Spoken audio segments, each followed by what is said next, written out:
Oi pessoal, vocês estão ouvindo o 5º episódio dos Quatro Cantos, o nosso podcast de releitura da Crônica do Matador do Rei, do Patrick Rothfuss. No episódio de hoje, que se chama Poder e Sensatez, a gente vai comentar os capítulos 13 e 14 do Nome do Vento. Eu sou o Arthur Maia e estão aqui comigo a Júlia Neves. Oi, gente. A Rayane Molinário. Oi, gente. E o Eric Alves. E aí, pessoal, tudo bem? Bem, hoje a gente vai começar um pouquinho diferente, né? Porque desde que a gente terminou o capítulo 8, lá no nosso segundo episódio, a gente está só falando do relato do Kvof, né? Só ele contando a sua história. Só que hoje a gente chega no capítulo 13, que é o primeiro interlúdio.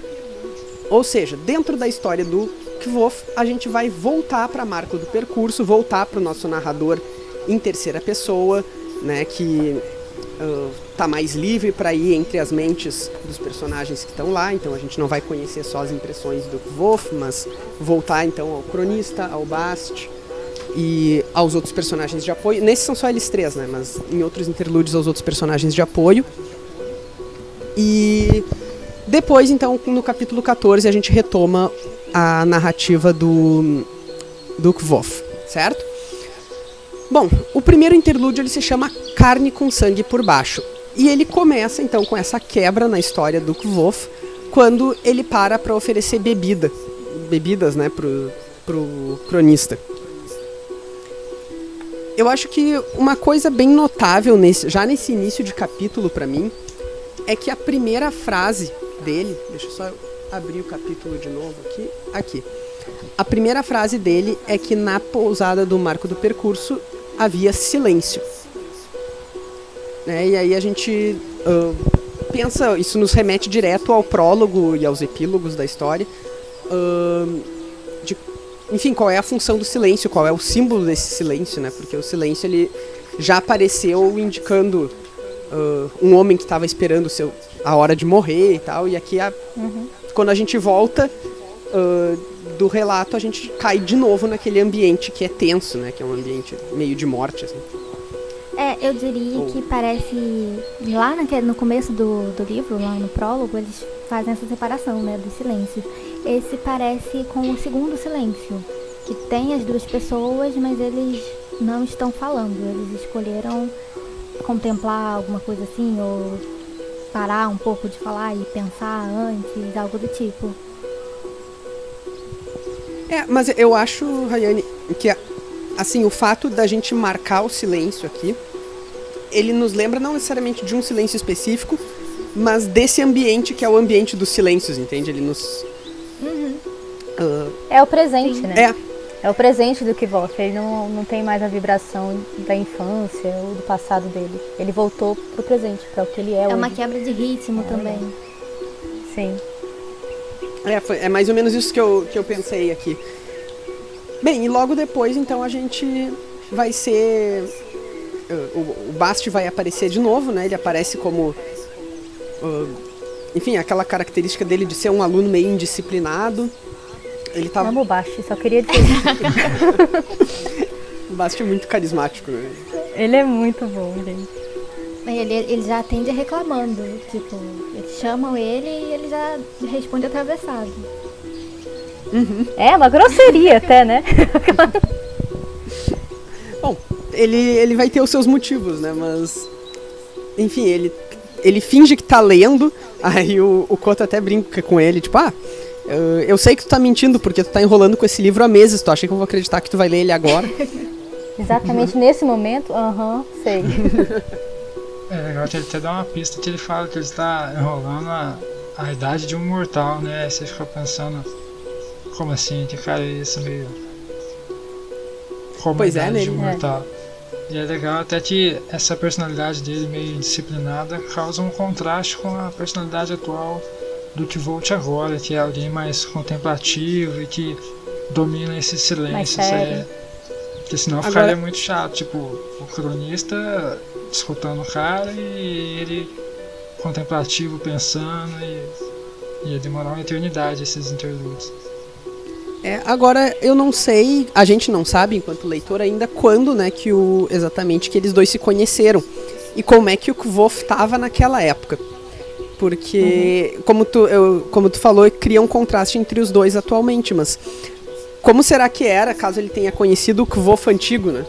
A gente sabe que eles estão juntos há mais ou menos 2 anos. Só que a gente não sabe desde quando eles se conheceram. Eles se conheciam, no caso, né? Se ele conheceu ele antes dessa transição, ou se já, assim, mudado. Eu imagino que tenha sido antes.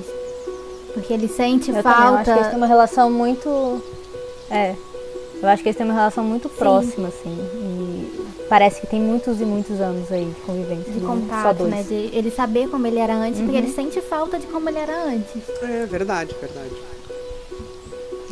Tem razão, eu não tinha pensado nisso. É algo que é legal discutir tomando cuidado com os spoilers, porque sempre que eu acabo pensando nessa parte, eu tendo a falar do final do livro. Eu tô pensando o que dá pra falar, o que não dá. Mas, a gente chega lá daqui a pouco. Né?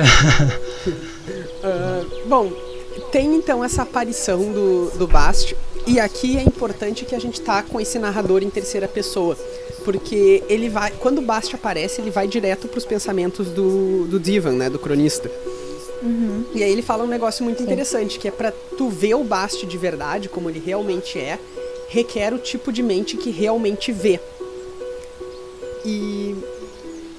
Bom, isso, o cronista é uma dessas pessoas, né? Ele consegue perceber que tem alguma coisa diferente no Bast. Sim, E assim que ele fale. Não, eu ia dizer que assim que ele olha, ele... à primeira vista é uma pessoa normal.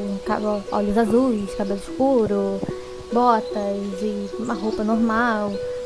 Só que aí depois ele também, assim que ele vê, ele começa a enxergar também os detalhes diferentes, que nem sempre uma pessoa que não presta atenção conseguiria ver. Acho que parece... Os olhos bem treinados. Acho que parece que, por um lado, esse é o tema dos 2 livros dele, da história dele, é se aprender a ver as coisas de um modo diferente. Tanto que, até quando ele vai para a universidade, ele tem tudo isso com outros personagens, mais para a sessão de spoiler, mas ele sempre tem isso, de aprender a ver as coisas além do que aparentemente são, tipo o Silêncio em 3 partes, o Kvolt te parece mais velho, parece mais novo, você não consegue ver ele, e o Bast também.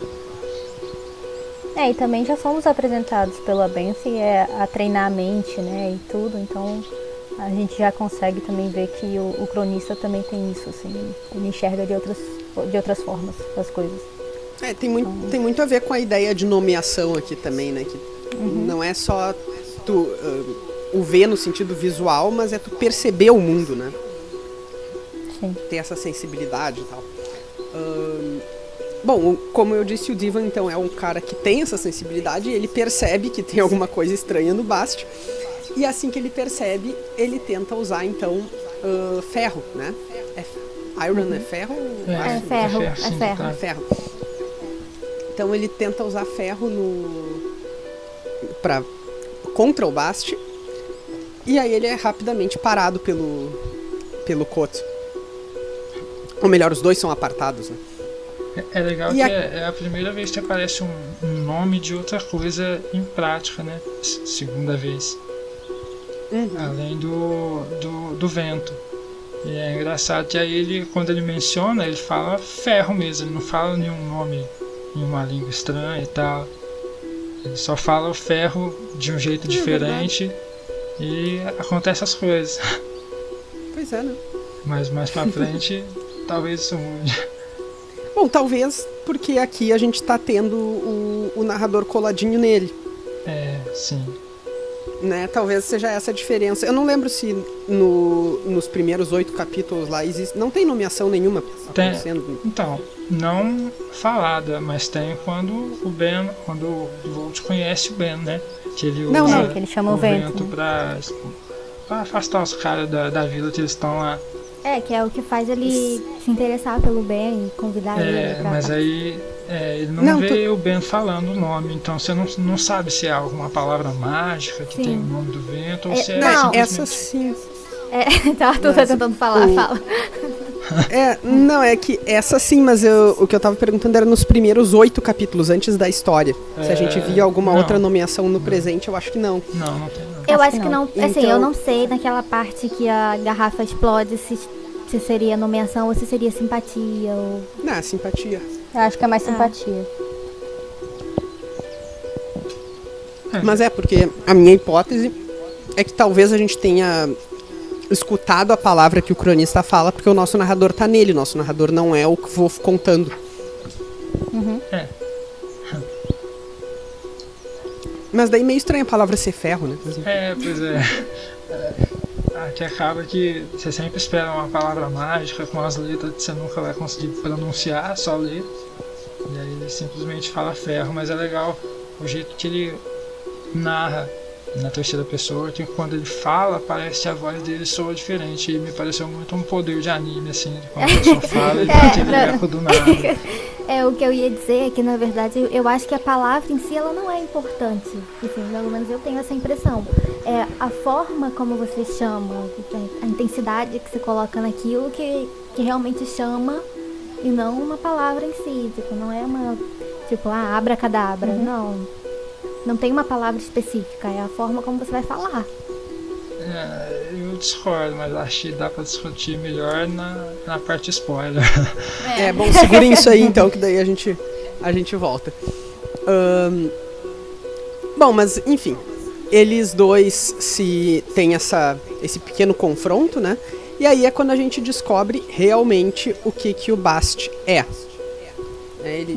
As características, então, o Bast, ele tem os olhos todo azuis, ele tem cascos e ele é ameaçado pelo ferro. Uma coisa que eu acho bem interessante é que, tudo bem, a gente já tinha visto a ligação dos Skrael, né, com o ferro, mas aqui a gente tem uma confirmação de que seres encantados, então, têm problema com ferro. Sim. Em geral, né? Algo em comum, né? E acaba que ele, nesse capítulo, diretamente, ele não fala que ele é um encantado, ele dá os títulos dele e tal, refere-se a ele como uma raça, mas ele não fala exatamente encantado, então...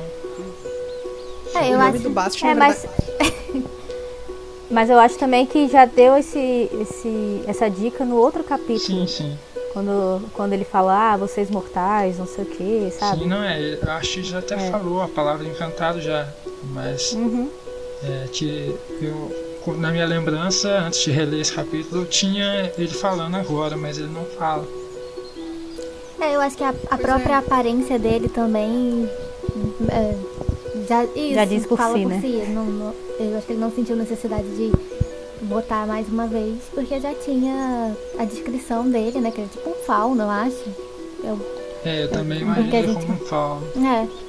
Com os cascos e tudo mais. Uma coisa que eu nunca ia me lembrar é que o nome do Bast é Bastas. Eu tinha esquecido também. Basta, Bast, né?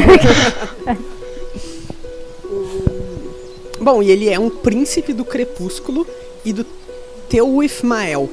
Eu dei uma pesquisadinha e Mael, né, porque, enfim, Patrick usa muito palavras que nos remetam a alguma coisa, e Mael vem do celta, aparentemente, ela significa príncipe ou chefe.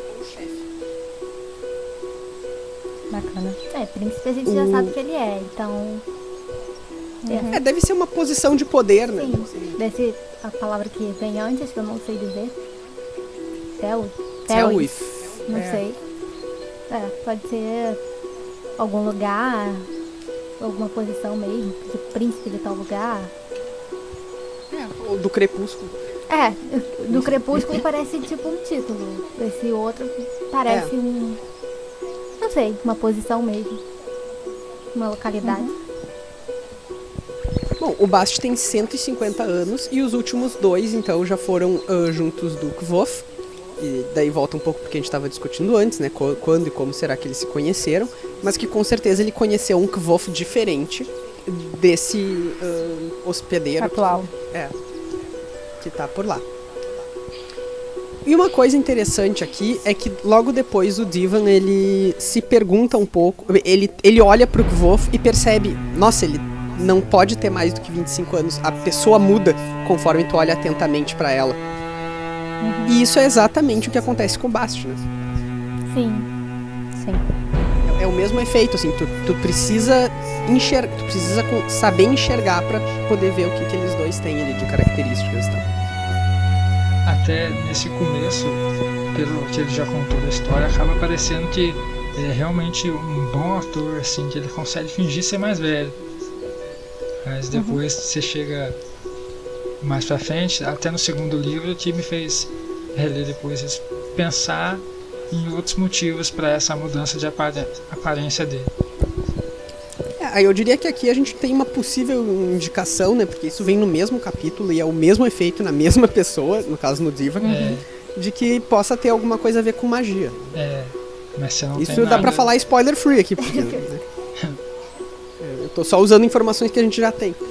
Eu acho que até a personalidade dele também ajuda nisso, porque é o que ele, uma hora ele tá simpático, amigável, e aí quando ele quer ficar sério ele também muda totalmente. E ele consegue ver essa diferença fisicamente nele, no semblante, nos olhos que ficam mais escuros.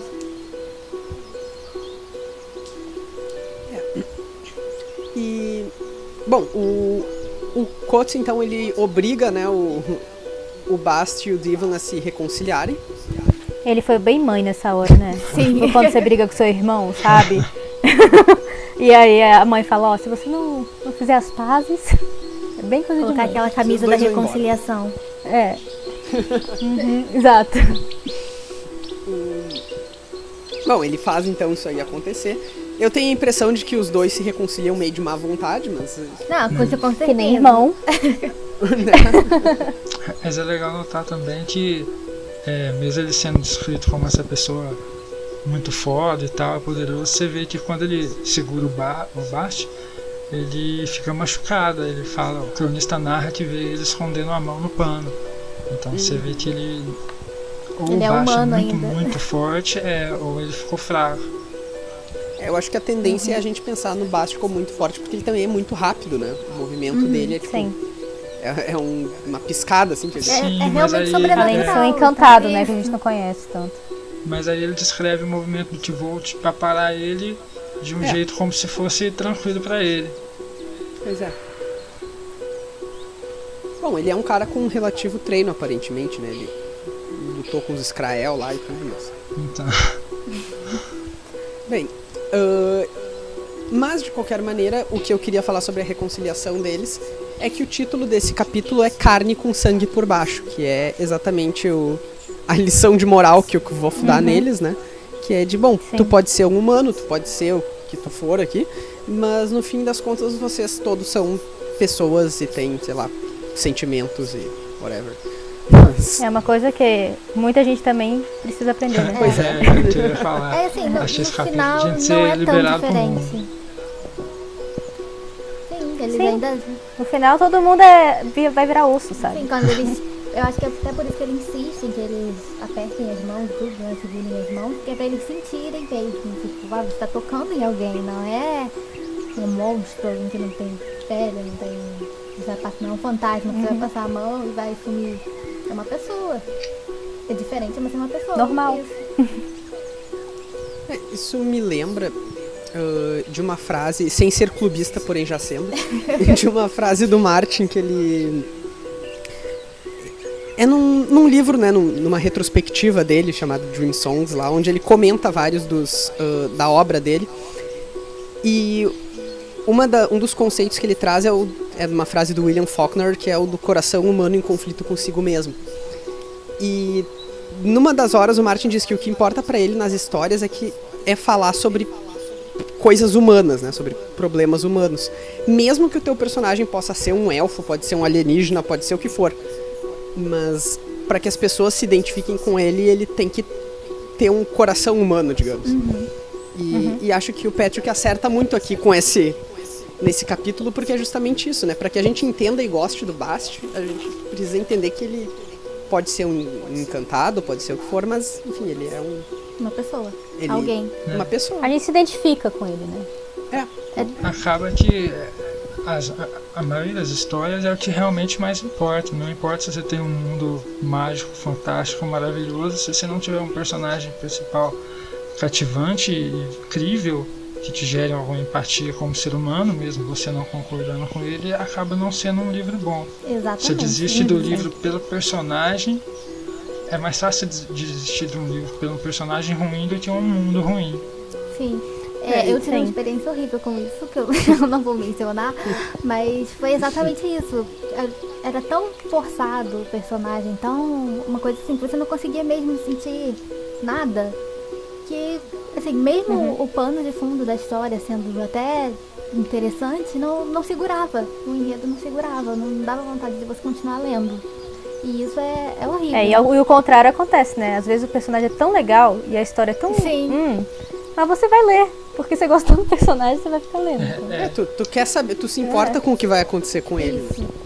O Arthur citou o Martin e eu achei engraçado, porque eu tinha separado uma frase do Martin pra falar dessa parte nesse capítulo mesmo, mas Roubei no tuas começo. anotações. Mas não, eu tinha tirado, porque eu achei que ia ser muito clubista. Mas Eu não tenho noção de limites, desculpa. Mas agora eu não vou lembrar ela de cabeça, porque eu apaguei aqui, mas é no capítulo da Arya até, que é uma das minhas personagens favoritas, que é justamente sobre essa questão de ver e só ver e realmente enxergar, que é quando ela está tendo uma das lições dela, isso no primeiro livro. E ela aprende isso, é uma das primeiras coisas que ela aprende com o professor que ela tem, é o Círio. Então eu tinha guardado isso, agora o Arthur mencionou ele, eu lembrei.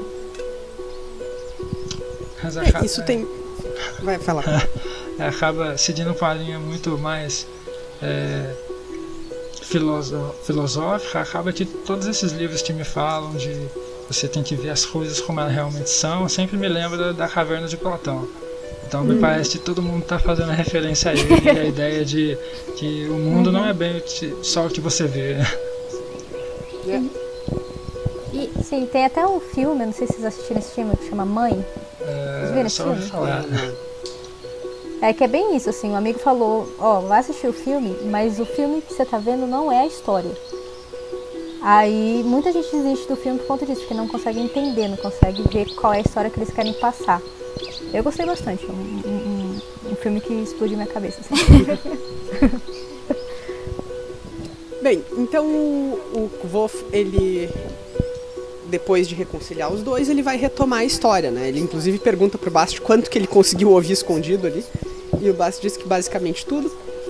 E aí então no nosso capítulo 14 a gente retoma o que o Kvof estava nos contando até então, num capítulo que se chama O Nome do Vento, e que é o último capítulo que a gente vai discutir hoje.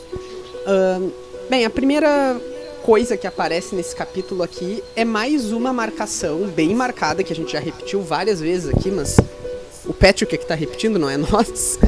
É a diferença entre a nomeação e a simpatia, que são os dois sistemas de magia que a gente conhece até agora, né? Então tem um parágrafo, são 4 parágrafos aqui, mas bem separadinhos no início desse capítulo aqui, no qual ele fala um pouco sobre... Ele estava aprendendo simpatia e era muito bacana, porque ele, enfim, estava conseguindo fazer coisas, mas era tão racional e era tão previsível que não era o que ele queria mesmo, que era os mistérios da nomeação que ele viu o Ben usar, né? Eu acho que é aquela coisa, a simpatia, ele e o Patrick mesmo passa pra gente como se fosse mais uma ciência. Agora a nomeação em si já entra mais no campo da magia mesmo, né? Uma coisa realmente sobrenatural. E eu acho que ele sente isso também pelo menos nesse começo desse capítulo, porque ele sente essa diferença. Então assim, ele tá aprendendo a fazer as coisas, é interessante, é útil, só que não é o que ele queria.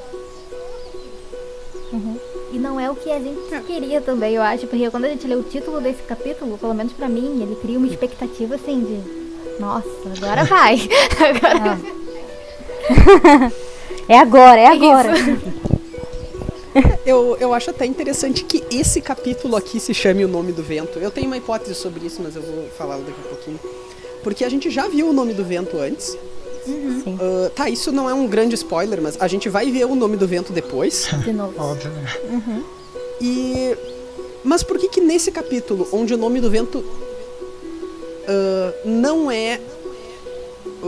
Propriamente ele, né? Exatamente. Embora ele apareça um pouquinho depois do mesmo capítulo, né? Mas de uma maneira mais sutil. Mas por que aqui é que tá o nome do vento? Mas antes disso, vamos só contextualizar, né? O Kvof tá tendo uma das aulas com o Ben, e daí ele até fala, eu decidi transformar aquela aula em outro tipo de aula.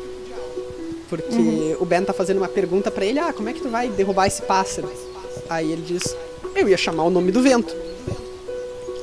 E aí o Ben pergunta, e como? E aí ele tenta usar, então, a simpatia que ele já sabe. Que ele já aprendeu. Que ele já aprendeu, que ele tá aprendendo, né?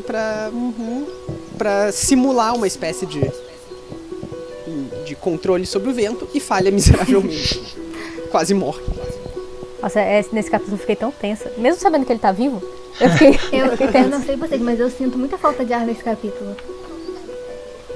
Porque eu acho que é uma das piores mortes, assim, sabe? Sufocado, ou então afogado. Ai, querendo respirar e não conseguir, né? É uma coisa muito... eu penso isso também. Eu acho que ele dá essa sensação de sufocamento mesmo. Exato. Ele até fala uma hora, nossa, eu tinha certeza que eu ia morrer. Acho bem legal esse capítulo, porque, como já estava falando, essa diferenciação entre a nomeação e a simpatia dá aquela sensação de realidade no livro, que não é aquele livro que você sabe todas as magias, que existe magia e é só você treinar e aprender. Não, tem coisas realmente que a maioria das pessoas não sabem, como o mundo real. Eu acho isso bem legal. Sim. E a lógica dele pra virar essa simpatia, eu gostei também, como ele pensou que faria e como ele falhou. É um pensamento lógico, né? Sim. Eu acho engraçadinho porque parece um pouco a relação que ele tem com o Bast.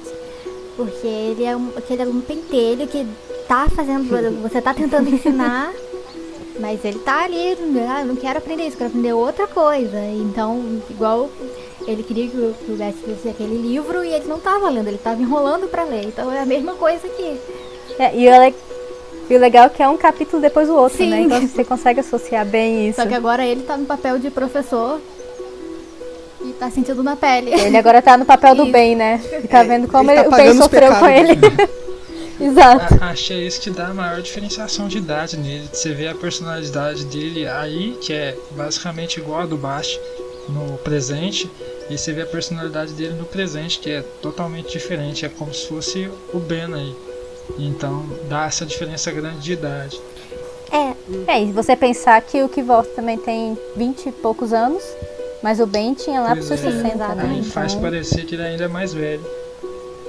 Eu diria que o Kote do presente, ele lembra mais um outro personagem que vai aparecer depois ainda, mas que também deve ter os seus 60 anos aí, que é um senhor rígido, sabe?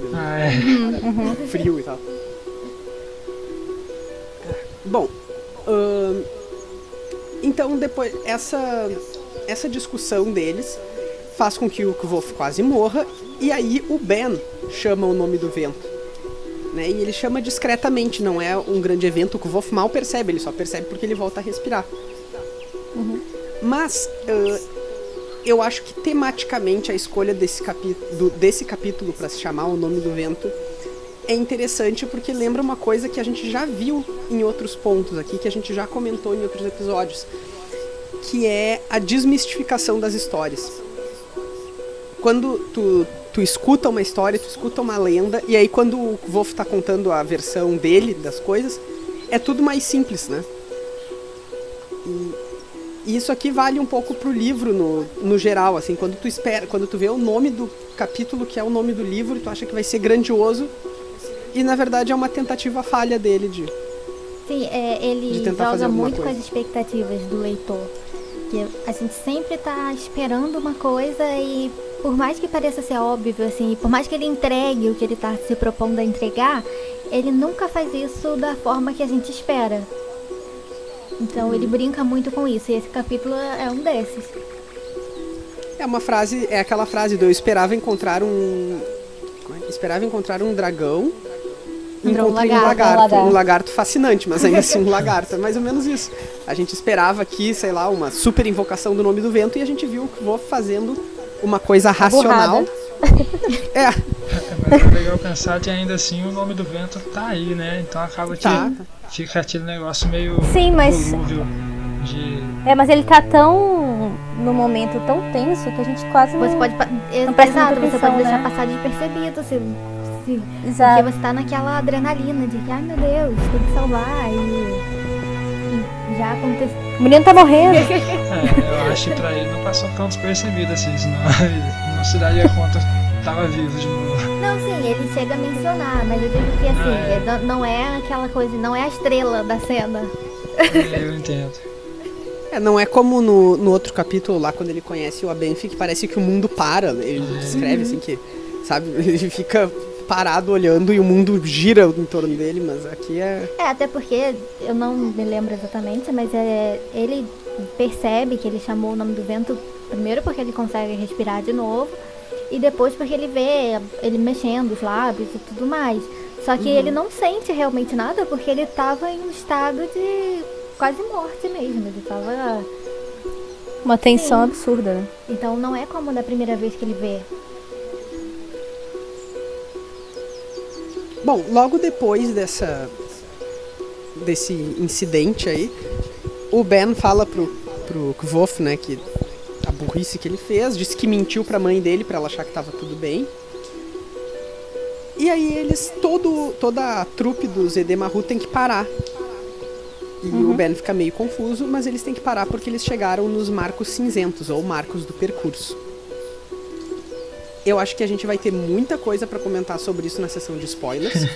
Mas uma primeira coisa que eu já queria mencionar, e que até a Rayane comentou um pouquinho antes da gente gravar, é que agora a gente sabe mais ou menos de onde é que vem o nome da estalagem, né? Então a gente sabe que a marco do percurso, onde o Koto está contando a história hoje, tem alguma coisa a ver, ou só uma homenagem, uma referência, ou talvez tenha alguma coisa a mais a ver, não se sabe, com essas pedras, que é uma tradição do Zedemaru parar no meio do caminho quando vê elas para descansar, enfim, passar um tempo. Sim. Alguma coisa sem spoiler que vocês queiram falar delas? Sei, achei legal o jeito que ele descreve elas. Me lembrou muito, igual você colocou na pauta, Stonehenge, né? E talvez alguma coisa. Uma cena que vem muito à cabeça é daquele desenho Eldorado. Não sei se vocês lembram, que são bem antigos. E aí quando eles chegam. Dei aula sobre esse desenho. Quando eles chegam na ilha, eles dão de cara com uma placa imensa, que parece uma lápide, só que toda esculpida. Eu imagino tipo aquilo, só que sem as esculturas, sem ser esculpida. Eu acho bem legal essa descrição dele. Lembra uma... Não, pode falar. Fala. Não, eu ia dizer que lembra uma outra coisa que tá bem alta ultimamente também, que é aquela série Outlander. Que tem, né, essa questão de pedras e tudo mais. Não vou entrar muito nisso porque a gente vai comentar depois. Até que passa na Escócia, né? Sim, na parte da Grã-Bretanha em si, eles têm muito essas pedras. Imagino que seja até sido a inspiração dele pra isso. Eu acho que ficou bem popular, principalmente em histórias tipo do Lovecraft, eu já vi muito disso, do Robert E. Howard, sempre tem algum monólito, monolito, eu nunca lembro como é que fala. Tem em Valente também. Verdade. Sempre tem esses monumentos mágicos, por falta de algum termo melhor. Acho legal. E que aqui, pelo menos até então, eles não parecem ter nada de mágicos, Isso, eu não né? diria mágico, eu diria misteriosos. Eu Estão falo ali, mais das você... referências. Sim. E tem uma superstição neles, Isso. né? Então, assim, a gente pra dar sorte. E você não sabe como aquilo chegou ali. Então, as pessoas criam várias teorias sobre como aquelas pedras chegaram ali naquele lugar, se alguém colocou, ou se já eram, ou se era uma coisa, se era outra. Então, eu diria que é mais mistério mesmo. E eu acho que ele é um mistério tão simples, mas tão potente, assim, que na primeira leitura de todo mundo, eu tenho certeza que a gente passou os livros inteiros mais ou menos com essa coisa na cabeça, tipo. Né? Porque ele não explica bem, mas sempre que aparece a gente lembra daquilo. Queria saber. Isso aí tem alguma coisa. Na primeira leitura nada, até hoje eu fico me perguntando isso estranho. Não, eu também. Mas eu quis dizer assim, que ele já te pega a atenção de primeira, não é um detalhe que tu tem que... Já acho que talvez pela quantidade de referência na cultura pop e tal, literatura quanto a isso, igual a gente mencionou, né? Mesmo eles não sendo mágicos assim nessa leitura até agora. À primeira vista, né? Você fica aquela suspeita, será que isso tem alguma coisa? E aí fica procurando. Ou será que vai ser outra pegadinha?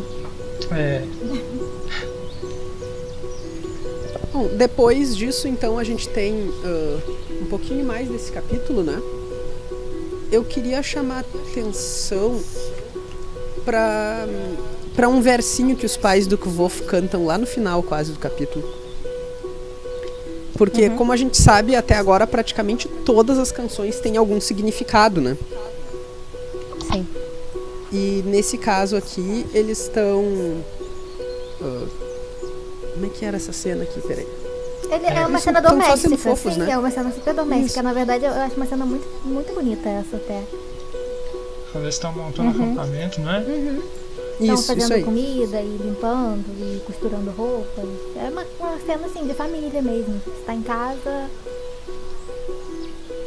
Sentado com seus pais. Me lembrou bastante as animações da Disney, onde sempre vai acontecer alguma coisa que tem que passar um tempo muito grande e eles começam a cantar, assim.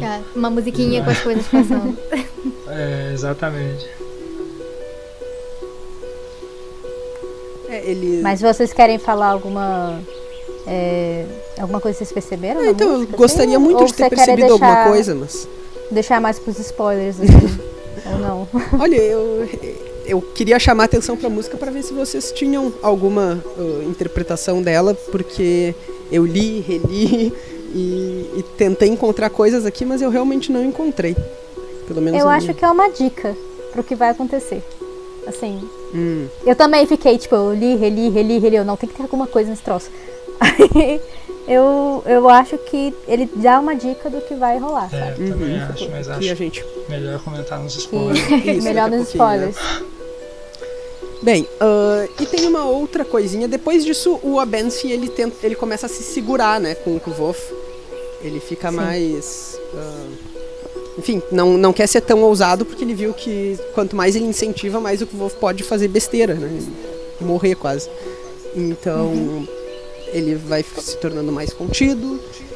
E tem uma coisa que ele fala, ele menciona o Lanry. Ele pergunta o quanto o Kvof sabe sobre a canção que o pai dele está escrevendo, o Arliden. E ele fala que conhecer a história do Lanry talvez dê mais perspectiva. Né? E o que alguém com muito poder e com pouca sensatez pode acabar fazendo. Então, qual é a... Enfim, isso já nos dá alguns indícios sobre o que tem de tão misterioso, né, na canção que o Arlen está escrevendo. E a gente ainda vai saber mais sobre o Lanry também. Que ele é um personagem histórico bem importante. Né? Sim. Tem... Fale. Não, eu ia dizer que também... não sei se eu posso falar isso agora, mas é sobre o próprio Kvof, né? Porque parece um pouco com ele quando você pensa assim, tipo, uma pessoa que tem muito poder e não necessariamente usou bem e que às vezes fazia besteira por causa disso. Sim. Não vou falar muito sobre isso. E o que eu gosto muito, e o que eu gosto muito bem também, que ele já dá, ele pergunta antes de dar a resposta, né? Então assim, se uma criança como é que ele fala aqui? Cadê? Insensato, né? Se uma criança é insensata é uma coisa, uma pessoa de 20 anos é outra coisa. Uma pessoa de 20 anos com uma espada é outra coisa. Isso nos dá um pouco porque a gente sabe já pelos capítulos do presente que ele tem uma espada e que ele tem uns 20 anos. Né? E o nome da espada é Insensatez. É verdade. É verdade. Olha só. Então agora a gente encerra aqui a nossa sessão livre de spoilers. E, portanto, se vocês não querem saber, se vocês ainda não terminaram de ler O Nome do Vento, não querem saber o que pode acontecer no Nome do Vento, no Temor do Sábio, na Música do Silêncio e na Árvore... Como é que traduziram? Árvore Relampejante? Uma coisa assim. Não lembro. Não continuem. Tá, então agora, a partir de agora, tá liberado falar sobre o que vocês quiserem. Ou quase. Bom, o primeiro comentário é o único comentário com spoiler que eu tenho pra fazer lá do capítulo 13, né, do interlúdio. Que o livro que o Bast tá lendo, o Cellum Tincture, ele aparece depois ainda também no conto do Bast. E ele também vai ser mencionado pelo Cáudicos, quando o Kvoth tá em Severin, lá no Temor do Sábio já.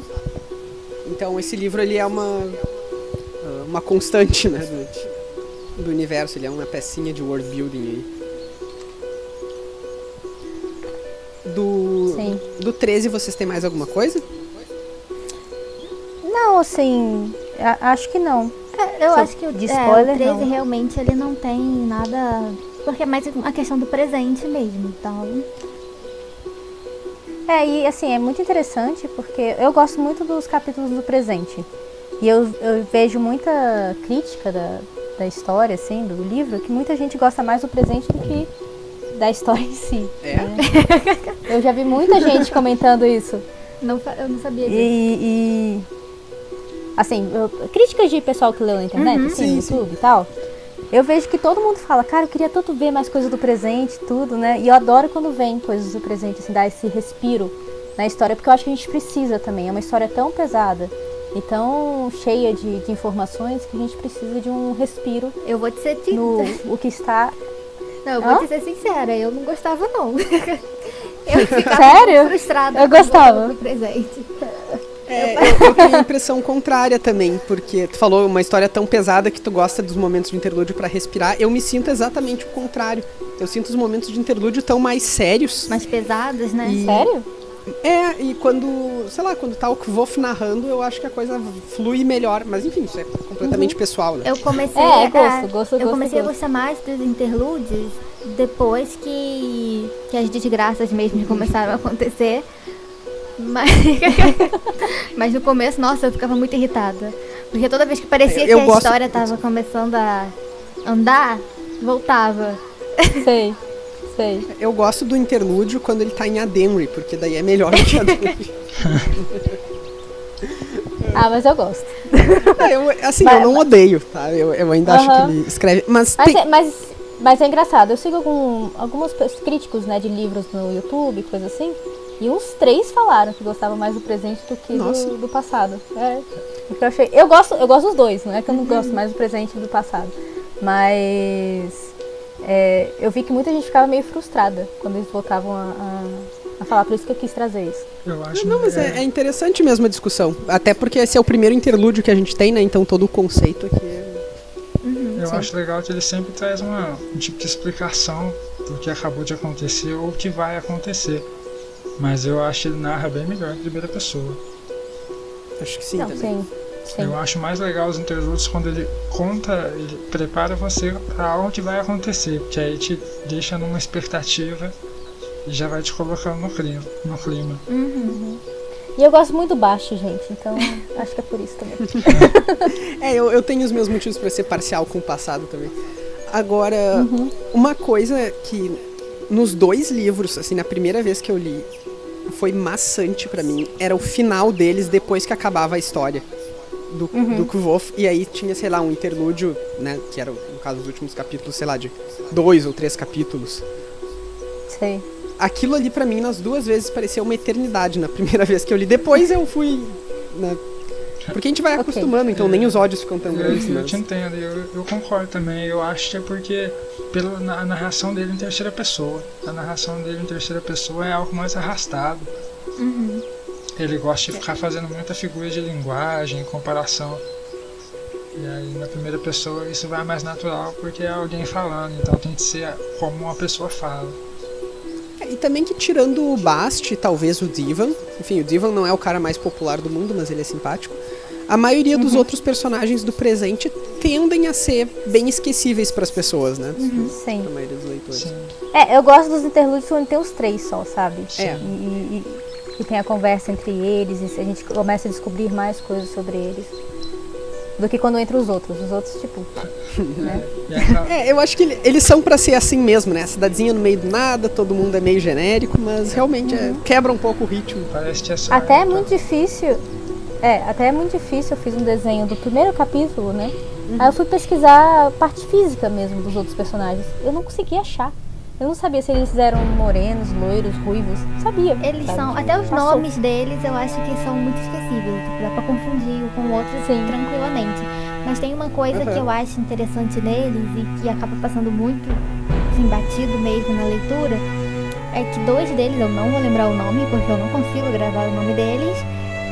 Estão, assim, antes daquele que é machucado entrar, eles têm aquela questão dos silêncios e tudo mais, e menciona isso, que um deles estava com um tipo de problema onde ele mora, alguma coisa estava acontecendo, que ele não estava contando pra ninguém, e que, assim, os outros sabiam que alguma coisa estava acontecendo. Então eu acho que ainda assim, ainda pode ter alguma história aí, nesse meio. Então, eu sempre presto atenção quando eles aparecem, porque eu tento ver se tem alguma dica do que pode ser, se tem alguma coisa a ver com a história principal. Então, assim, eu imagino que tenha, mas se tem, eu não consegui perceber ainda. Eu não diria, eu concordo contigo, mas eu não procuro muito por nenhuma ligação necessariamente com a história principal. Mas eu acho que o Patrick, ele usa muito bem esses personagens pra nos mostrar a vida comum. Assim como ele faz em Trebon também. É mais pra criação de mundo, né? Ele faz isso pra estabelecer uma cultura e um local, é tipo os NPC de um jogo. Mas além da cultura, ele tá... Existe uma espécie de... crítica social é uma palavra batida. Mas mais ou menos isso, assim, de mostrar como é que a pessoa simples vive, né? Como é difícil a vida daquelas pessoas, ainda mais numa guerra. Sim, ele faz isso bem legal, de um modo bem legal no começo, quando ele fala que o menino vai ser chamado de garoto pro resto da vida ou até ele quebrar o nariz de alguém. Exatamente. É algo bem comum em cidades pequenas do interior ou numa área rural, assim. Eu acho que desse primeiro capítulo era isso. Vai. Não, eu ia dizer que eu acho que desse primeiro capítulo era só isso mesmo que tinha, não tem... Eu ia perguntar isso, né? Capítulo 13, acho que no fim a gente discutiu mais o conceito de interlúdio, que eu acho que é bacana também. Do que o capítulo. Do que o que tem lá, porque lá não tem muita coisa. Bom, mas tem chocolate. É verdade, né? Tem chocolate, que é difícil de chegar lá no meio do nada. Sim. Bom, então agora a gente vai falar sobre o capítulo 14, O Nome do Vento, também liberado para spoiler. Vamos dar uma passada por vocês primeiro, o que vocês têm? Acho legal pensar no começo não, na canção. A gente estava falando da canção e ele faz uma espécie de ligação com a lua, né? Pelo menos pela primeira estrofe. E me lembrou muito a história do Temor do Sábio, do menino com a lua lá, que eu sempre esqueço o nome dele. Jax. Me parece uma canção sobre os dois, sobre a lua e sobre o menino. Parece que um verso conversa com o outro, como sendo um homem e uma mulher respondendo igual o pai e a mãe dele faz. Muito bom, muito bem sacado aqui, hein? E onde eu esqueci de comentar do outro capítulo é a nomenclatura que ele dá pro Bast, né? Quando ele fala que ele é o senhor do outono, não é? Ou não, do crepúsculo, me fez lembrar do Temor do Sábio, quando ele fala que o mundo lá não passa os dias, então ele é alguém vindo de algum lugar bem longe da Feluriana. Mas aí eu não lembro se é pro lado da árvore, que eu não sei falar o nome também. Então, ou se é pro outro lado. Pois é, né? O crepúsculo é uma localização geográfica.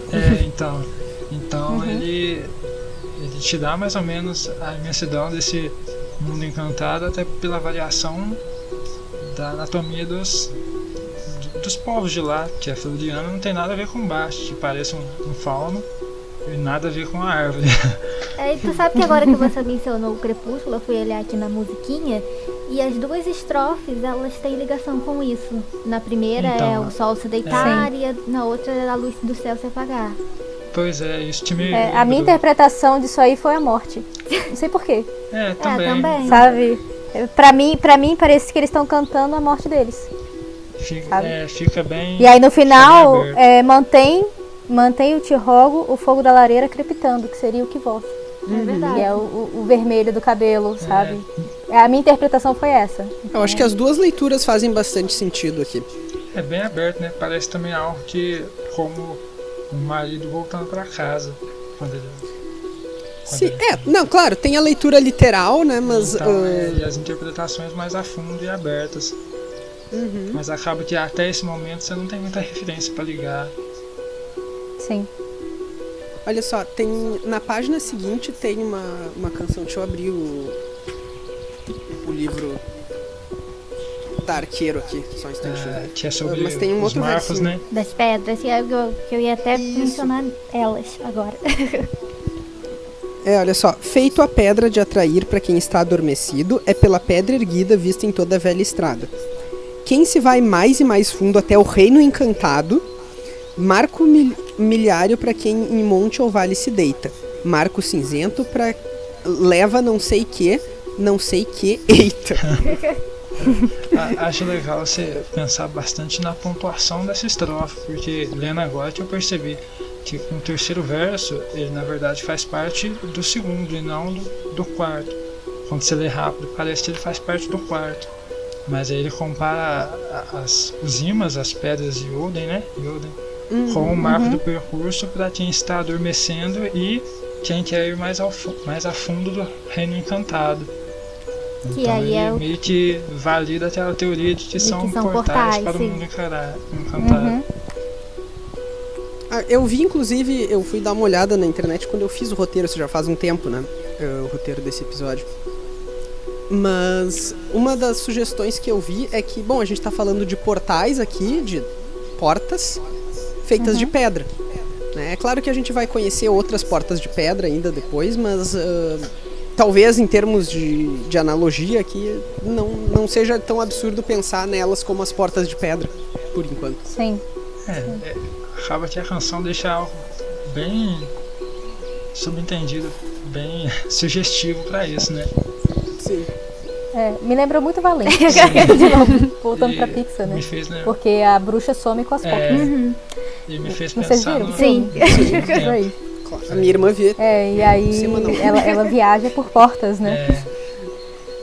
Me fez pensar também no Chandriano, quando ele fala da atração, tipo o imã, que pode ser um modo deles andarem bem rápido, além de entrar dentro do mundo. De aparecer, né? Eu ia mencionar isso, porque fala assim, de uma forma muito abrangente. Reino encantado. Mas o que exatamente é o reino encantado? São só essas pessoas igual o Bast? Ou tem também a questão do Chandriano? Eles estão no mesmo mundo?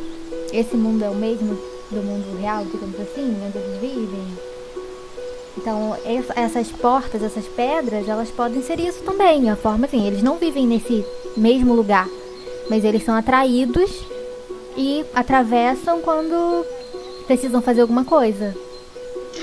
Quando não sei que, eita. Exato. Que ele não falou. No original, eu fui dar uma olhada aqui. E Greystone leads to something else. O que eu acho que pode ser alguma maneira de, tipo, esconder a palavra else, né? Os marcos cinzentos te levam pra alguma coisa a mais. Mas também eu não tenho certeza de como é que isso, enfim, se é isso, né, ou se tem alguma outra interpretação. Eu acho legal ter uma técnica na estrutura de escrita que ele faz, que é ele começar a revelar uma coisa, mas não ser obrigado a terminar. Que aí ele faz que a memória do personagem não lembra e tal. É algo que ele faz bastante nesse capítulo também, na construção do personagem de Volt, porque quando acontece aquele acidente dele do vento, é meio que uma obrigação para ele parar de aprender ali, porque senão ele continuaria aprendendo simpatia com o Ben até ele ficar super fodão, e um jeito de limitar ele ali para continuar para ter a continuidade da história. Sim. Mais uma coisa que no fim eu não eu sugestionei lá, mas eu gostaria de retomar aqui agora podendo falar explícito, né?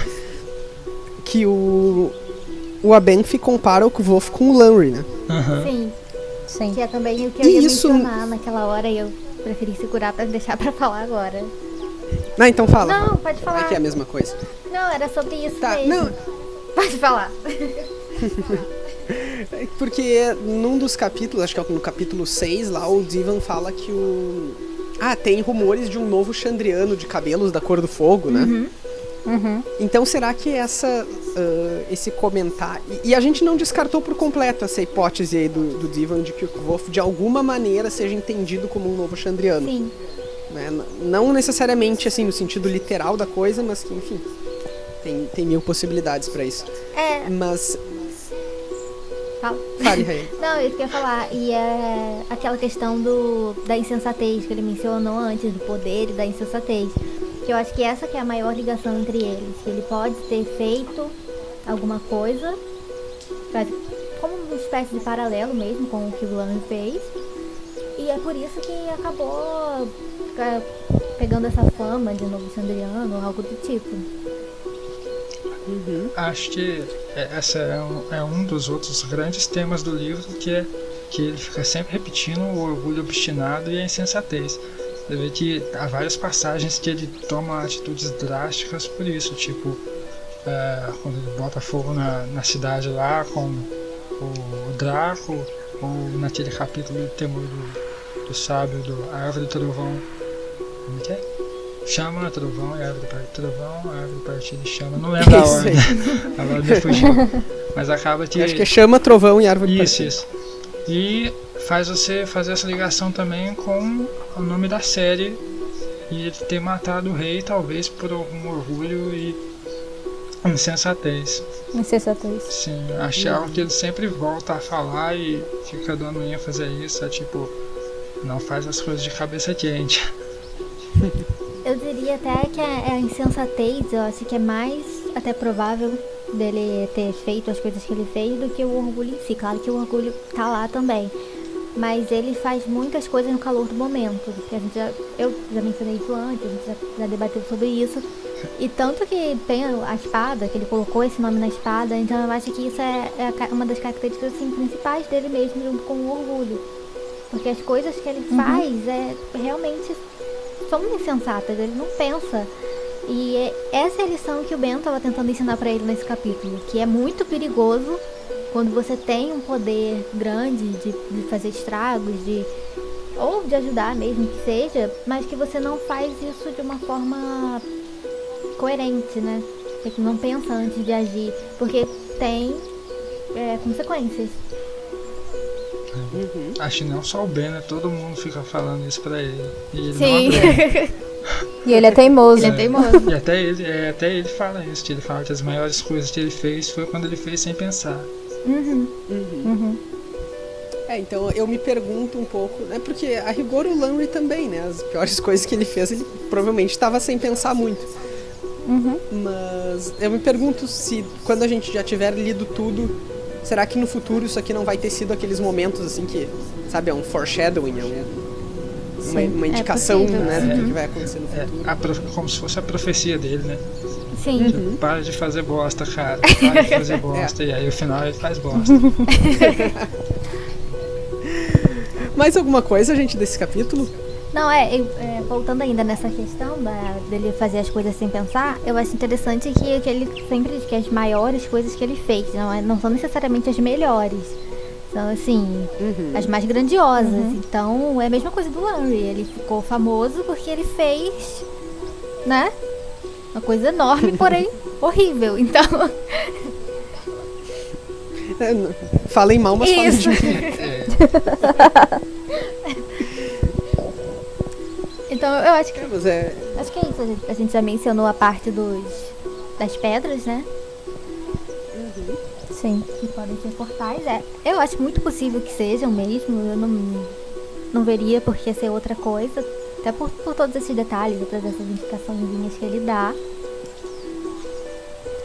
Agora, uma outra coisa que eu tava me perguntando é por que isso aí virou o nome da estalagem dele, né?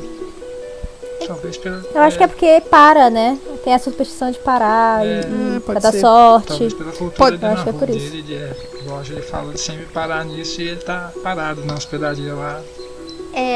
Sim. Eu não sei se teria alguma coisa a ver com o mestre, porque a gente, assim, eu não lembro exatamente se explica até onde os encantados podem ir no outro mundo, ou até onde, sei lá, se eles têm tanto poder, ou se conseguem caminhar normalmente entre as pessoas.